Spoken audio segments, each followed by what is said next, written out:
حضرت عثمان غنی رضی اللہ تعالیٰ عنہ صحابہ کرام فرماتے ہیں کہ جب بھی قبرستان میں تشریف لے جاتے تھے تو آپ قبرستان میں وہاں پہ آپ کے آنسو بڑے بے شمار آنسو آپ کے بےتاب نکلتے تھے.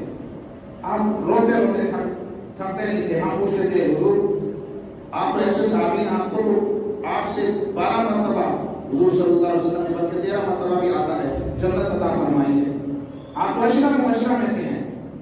آپ نے جو اسلام کی اتنی خدمت کی ہے حضور صلی اللہ علیہ وسلم نے فرمایا کہ تو جنتی ہے.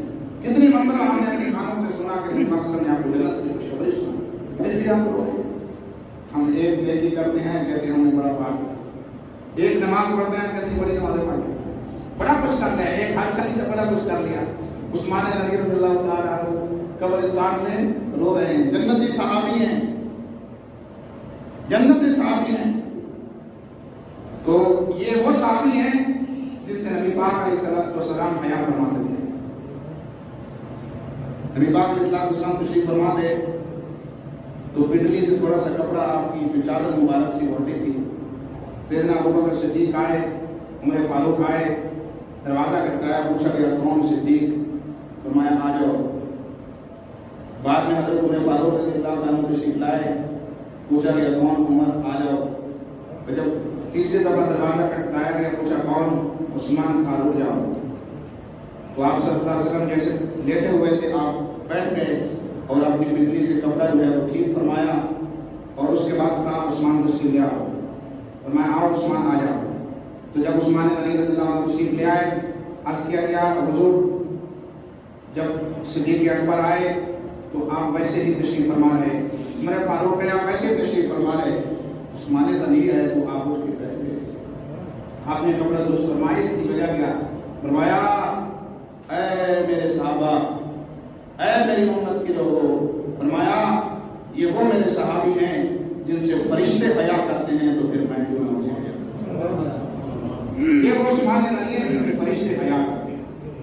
تو نبی پاک علیہ السلام نے فرشتوں کو حیا کرتے ہوئے دیکھا, فرمایا عثمان غنی کو حیا کم ہے. مردوں میں سب سے زیادہ حیا عثمان غنی کو نصیب ہوا, عورتوں میں سب سے زیادہ حیا اما فاطمہ الزہرا کو نصیب ہوا. کیوں کہ مریم بھی ہے, ہاجرہ بھی, نیک خاتون ہے, آسیہ بھی. بات جب آ گئی حیا کی, فاطمہ کا خیال آ گیا ہے, میری بے چین دل کو وہیں پر مصطفیٰ کا خیال آ گیا. یاد آئیں جب اپنی خطائیں, جب خدا کا خیال آ گیا ہے, میری بے چین دل کو وہیں پر مصطفیٰ کا خیال آ گیا ہے. عزیزان محترم, وہ عثمان غنی جن پر نبی پاک علیہ السلام نے کئی بار جنت کی خوشخبری سنائی, قبرستان میں اپنے آنسو بہاتے تھے. ایک نہیں کئی دفعہ دیکھا گیا فرمایا آنسو بہاتے تھے.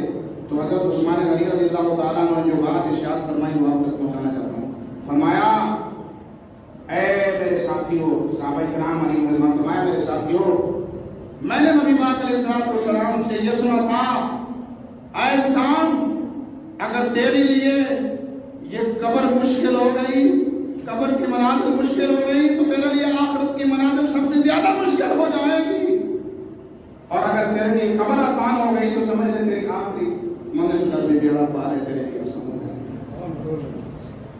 اگر قبر نے تجھے جگہ نہ دی انسان تو کیا کرے گا, کیا کرے گا انسان؟ اتنے بڑے جلیل القدر صحابی قبر کو دیکھ کر رو رہے ہیں کیونکہ نبی پاک علیہ السلام کی حدیث پاک دماغ میں ہے. تو پتہ نہیں ہمارے دماغ میں کیا گزرا ہوا ہے, ہمارے دماغ میں کیا ہے. اتنے بڑے نیک صحابی قبر کو دیکھ کر آنسو بہا رہے ہیں. آئے انسان ایک نیکی کر دیتا ہے, کہتا ہے میں نے اتنی بڑا پہاڑ کھڑا کر دیا. سبق سیکھنا چاہیے ہمیں حضرت عثمان غنی سے, جنتی ہو کر بھی رو رہے ہیں. پتہ چلا انسان اپنی نیکیوں کی وجہ سے نہیں جائے گا, اپنے اللہ کے فضل جب ہوگا تو پھر جنت میں چلا جائے گا. نیکیاں تو بہانا ہے مگر حکم خدا بندی ہے, نیکیاں کرنی ہے, حکم خدا بندی ہے. الذی خلق الموت والحیات لیبلوکم ایکم احسن عملا. انسان زندگی بھی تجھے دے دی, موت بھی تجھے آنی ہے, مگر فیصلہ اس بات ہوگا اس نے عمل کون لے کر آیا ہے. جسے بات میں آتا ہے انسان جب قبر میں جاتا ہے تو 3 چیزیں ساتھ لے کر جاتا ہے. 3 چیزیں اس کے ساتھ جاتی ہیں، 2 واپس آ جاتی ہیں، 1 ساتھ رہ جاتی ہے۔ تو حدیث پاک سے ہمیں یہ بات سمجھ آ جائے گی کہ قبر کی منزل کیا ہوگی ہے، قبر ہمیں کب جگہ دے گی۔ حدیث پاک ہمیں یہ بتائے گی، نبی پاک علیہ السلام فرماتے ہیں کہ انسان جب جاتا ہے تو اہل عیال بھی اسے چھوڑنے کے لیے قبر پر جاتے ہیں، جنازہ پڑھ کے، جنازہ پاتے ہوئے اٹھا کے، شہادت کا کلمہ پڑھتے ہوئے جا رہے ہیں، مگر اس مردے کو نہیں پتا کہ یہ واپس آ جائیں گے، میرے ساتھ نہیں رہیں گے۔ تو جتنے بھی کلمے پڑھ لو، سب نے واپس آ جانا ہے۔ تو دوستو، جسے بات میں آتا ہے کہ سب آل و عیال جب ساتھ جاتے ہیں قبر دفنانے کے بعد واپس آتے ہیں۔ دوسری چیز فرمایا اس کی مال وراثت ہے، اس کی مال و دولت ہے، جو اس نے دنیا میں کمایا، جو کچھ اس نے کمایا۔ میں کہتا ہوں بڑے بڑے پلازے، بڑے بڑے زمینیں خرید لو، بڑے بڑے پراز خرید لو، جب قبر میں جاؤ گے تو خان کی کفن جائے گا، بس کفن جائے گا۔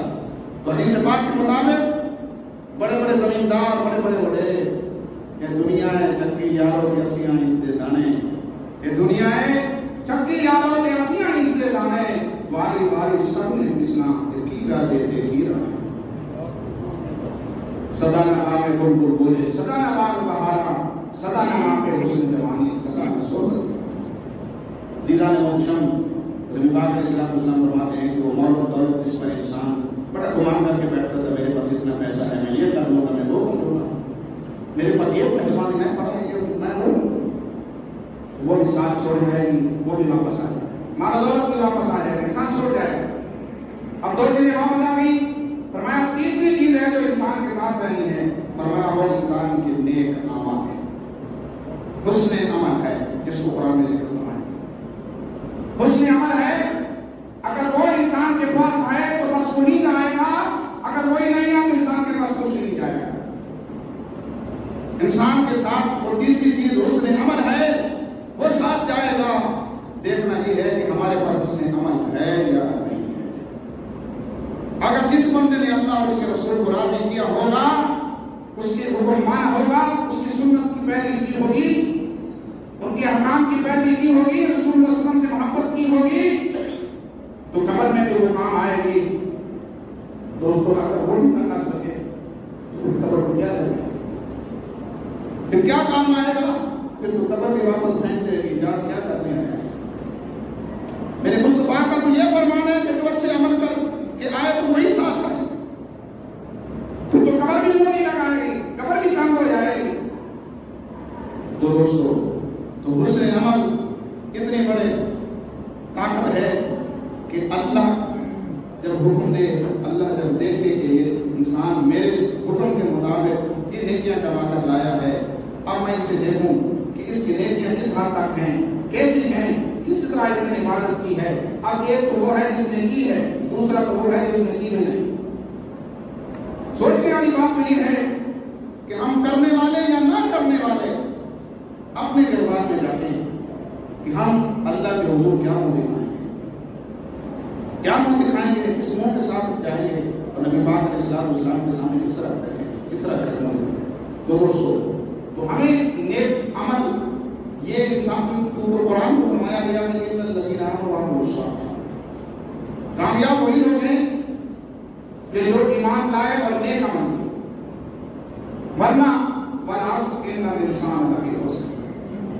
قرآن میں اللہ فرماتا ہے قسم زمانے کی سارے انسان خسارے میں ہیں سوائے ان لوگوں کے جنہیں الا الذین آمنوا وعملوا الصالحات، جنہوں نے نیک ایمان لائے اور نیک عمل کمائے، نیکیاں کی، وتواصوا بالحق وتواصوا بالصبر، حق اور سچ کی تلقین کی اور صبر کا دامن اپنے ہاتھ سے چھوڑا۔